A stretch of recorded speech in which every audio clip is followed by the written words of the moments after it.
Hi, my name is Rajesh and I welcome you all to this short tutorial on dependency injection, IOC, which is inversion of control, and then the container. So let's get into the course, tutorial.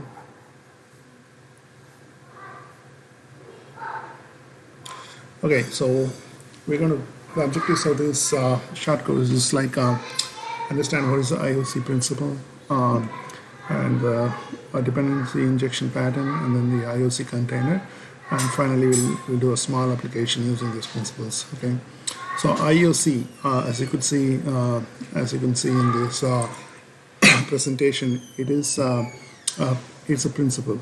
Okay, so the bottom line of the principle is a class should depend on abstraction and not concretion. Okay, that's the fifth principle of solid in object-oriented design. Basically, you remove the dependencies between the objects of an application. In simple terms, decouple it. Okay, one should not depend on the other. Reason being, if one of them is changed, the other one would fail. Okay, so using this principle, that's where the dependency injection pattern came in. Again, it's the same thing, loosely coupled code. Okay, don't depend on other, rather you inject them. Okay, so there is three types of injection pattern you could see. There's a constructor injection, there's a setter injection, there's a method injection. Okay, so constructor injection is pretty much at the class constructor level. In this short tutorial, we're going to look at the constructor injection. Okay, the last thing we're going to look at is IOC container. Okay, so what is container? It came along with there's a lot of different different types of containers are out there. ASC.NET Core came along with the default IOC container. Basically, you will register the application services with that container. It's a framework to create the dependencies and inject themselves whenever you require them in the application. So you do that at the configure, services method of the startup class. Okay, so that one will just go and overview, and then I'll show you where that is, and then you can follow that on your own. And the last thing is, hey, create a simple app using this principle. Okay, so that's the key objectives of this short tutorial. So let's get into the start the course. Okay. Okay, so before we understand the concepts of dependency injection, let's run a small example. So here is a small example of how one object depends on another. Okay, as you can see, there's a print status class. Okay, and then it does have a method status message, and in the other class you have the print status. You instantiate that. Okay, and then you run the in the call you call the print status method status message. Okay, now as you can see, okay, the second class primarily depends upon the print status class. Okay, if anything is changed in the print status class, then you have to recompile this, make the changes again here, and then recompile this program. Let's see, let's run this program quickly and see what happens. Okay. Okay. So here is a simple application. So I created all I got to do is just start a new, project with a console-based application. So yeah, just do that one. Okay. So that's what I did, and then those two things are just add up a print status class with just a status message as a method, and then just to have a write line. Okay, and then the other one is like create a instantiate that object in here, print status, and then we just pass the value of teaching dependency to the other one. Okay, so let's run this application, right? Okay, so you're passing in the value of teaching dependency, and then you look at the status in here. It's printing out the teaching dependency. It's pretty straightforward, right?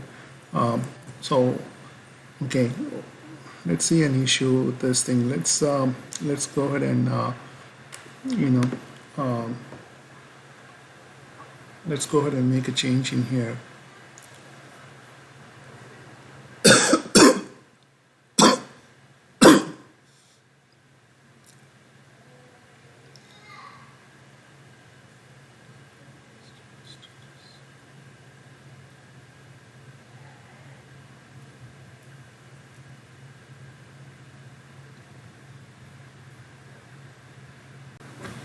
Yeah, okay, let's go ahead and create a constructor in here for this one.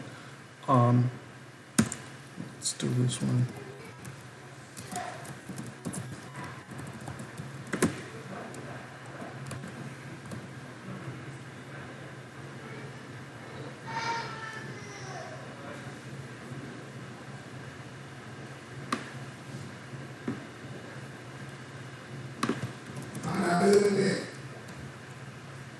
Let's get a status value in here.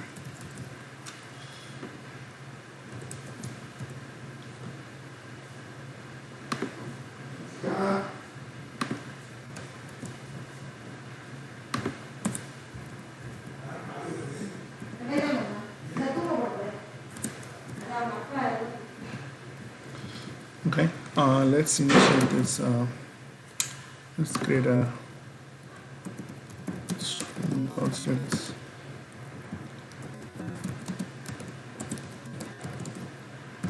Right, so all I did is do a constructor for this class print status. All right, so pretty simple. And then I just initiate the status string with the constructor argument. Okay, so let's look at this one. You see right after that one, you get the error saying, hey, there's no argument that corresponds to the required format start value. Okay, so that's the issue, right? That's a bottom line issue. So your program, your class is dependent of this object, and if there is any change in this object, you're going to have the failure. So if this print status is instantiated in all the other classes, then everywhere whenever you make a change to the primary the class, the primary object, it's going to fail. Okay, so that's where we kind of see how we can get around this problem by doing a dependency injection rather than creating the objects directly. Okay, so let's cut it out for now, and take it out, and that should be good. Okay, hey, welcome back. So here we're going to create a new dependency injection project. So it's going to be a console application. Later on, if I have the time, I'll walk through a MEC application. Okay, so let's create a new project. So I'm going to choose the console application, and let's say dependency testing. Okay.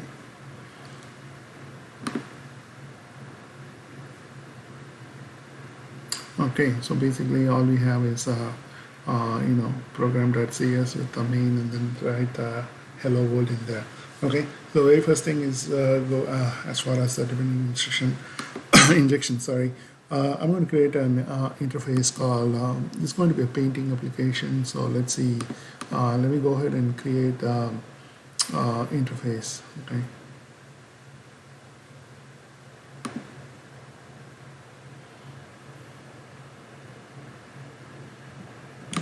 It's an interface, and let me call that.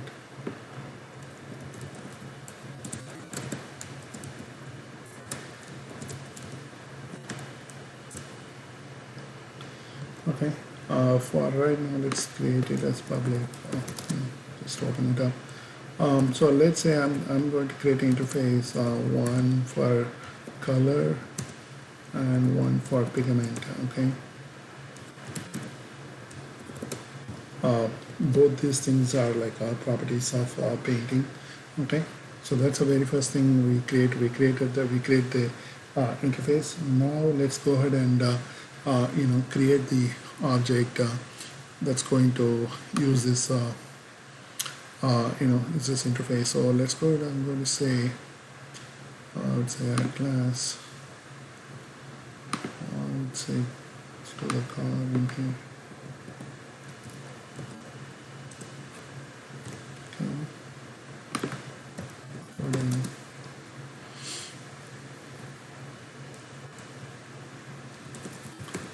let's have this method. Let's implement that.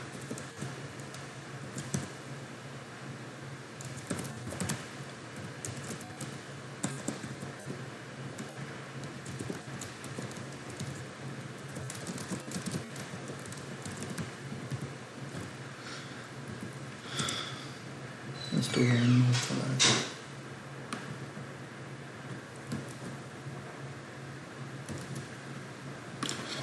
Okay, so if you look at that one arm, so this one, let's say it's from the eye paint.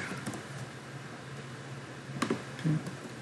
So if you can see, these two, I'm just implementing both the properties of the interfaces, color and as well as the pigment. So I created a new object called car. Let's go ahead and create another one called house.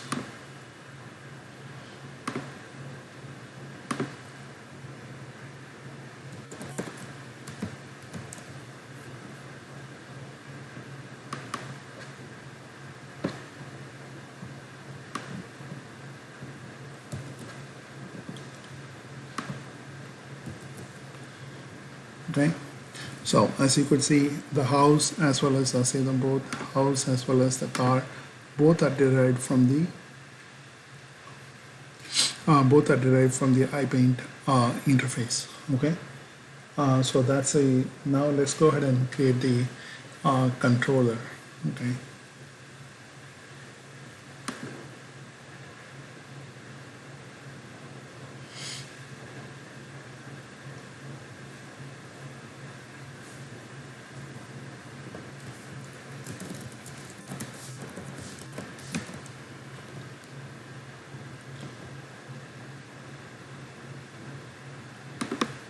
Okay, so I'm going to create this class and then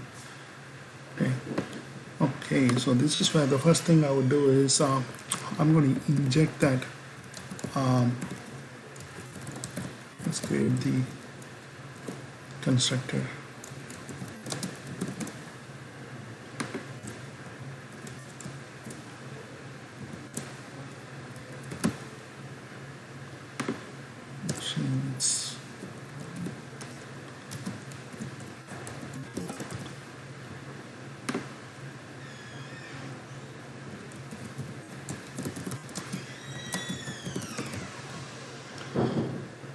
Okay, now let's go ahead and create the methods.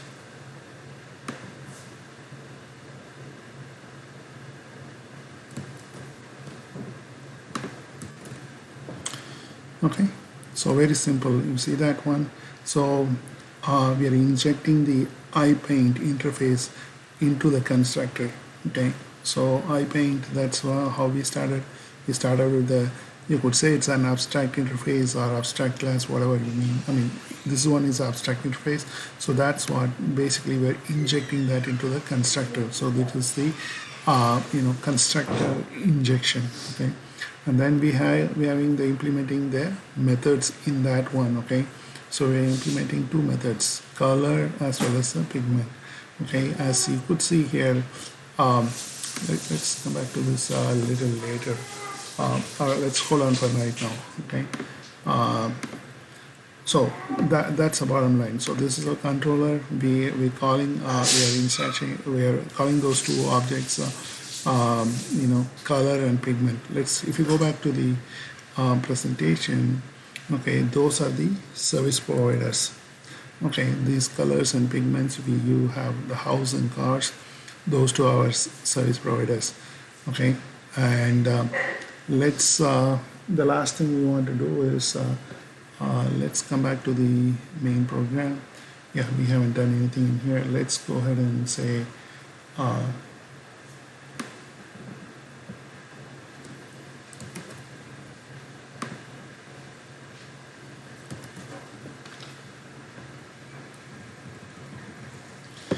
okay, so all I'm doing is for the iPaint interface, I'm just calling up the new house and then I'm passing in the constructor injection paint, controller paint, and then I'm calling the color and the pigment. Okay, so let's run this one.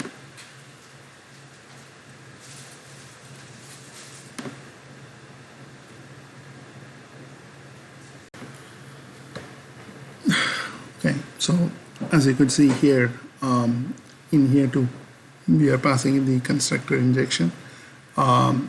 So in here we are passing the iPaint. Okay, so iPaint interface, we're passing the interface in here. And let's run this application, and then you would see, yeah, the color of the house is white pink and house. Okay, so let's see how they are loosely coupled. So the controller is the key, right? So if you look at the controller, okay, now controller is not dependent on, controller is primarily getting the interface injected in here. Okay, so that's the iPaint is getting injected. Okay, and that's how and as you could see in here, okay, so we decoupling it, and then this constructor color is dependent on these service providers. Okay, so these are the service provider is the house and the car. Okay, and these two implement the interface iPaint. Okay, and this controller is dependent on those service providers. Okay, so however we get the iPaint getting injected in here, and then we are calling those two color and pigment objects. Okay, now what happens? Let's say if we don't do this one. Okay, let's say we could do this one. Okay, we could say, hey, we can just enchant it this way and get it run. Okay, let's see. We can run this way too. Okay, so you do have that thing, you can get the thing running. Okay, but the issue is in here, we are directly dependent upon this car object, right? So what if in the car object, let's say, hey, let's say I have a constructor.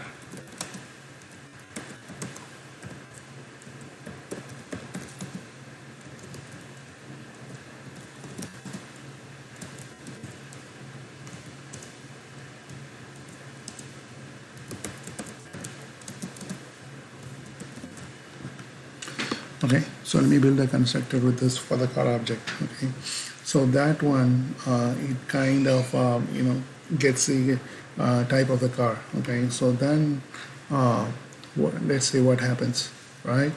You see that one, it does fail. So there is a dependency in here. The moment you change the the service object, the controller kind of fails in. Okay, so that's where the dependency injection is coming in. Okay, so no matter whether I change the car object, okay, with having a controller passed with one argument, I don't want this to fail. Okay, so that's where you say, hey, let's do this one. Okay, and save this one, and let's run it again. See, it doesn't fail. Okay, so that's the whole idea of this dependency injection. So basically, as we talked through, there is a couple of ways you can inject. So here we are injecting through the constructor. Okay, so it's a constructor injection. Okay. Hey, welcome back. So in this session, we're going to, just going to overview the application with the MEC dependency injection. Okay. So it's similar to the one that earlier I talked through. So bottom line is you always, so here is the thing where I'm creating a class called products to list out the products. Okay, let me see if I can run through this and see if it is working one.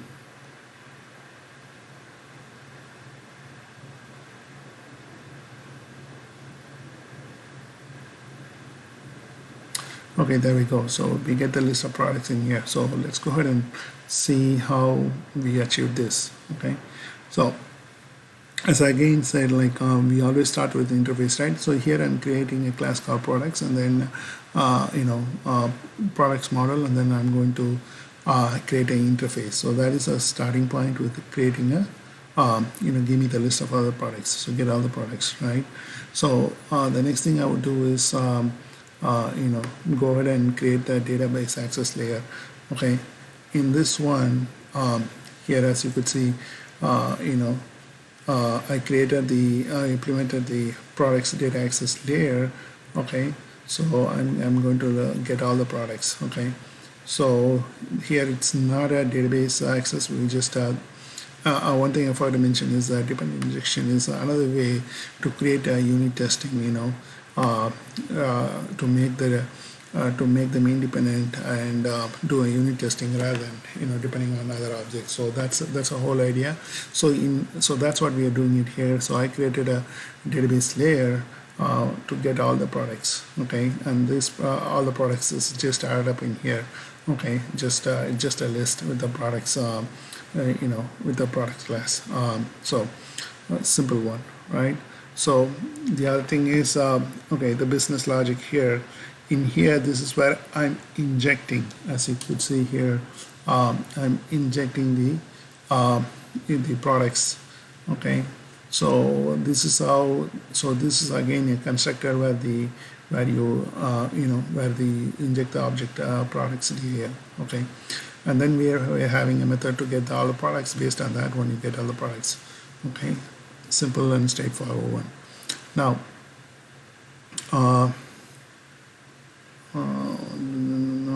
Let me see. Home controller. Okay, so take a look at this home controller. Okay, here. So typically, you would instantiate the. Let's see. As we did earlier, here we're creating a new product with the product data access layer object, and then you're going to print the list of the products. Okay, I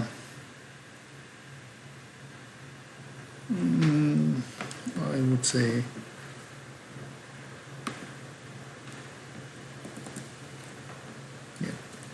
okay, so this is a typical way you do it.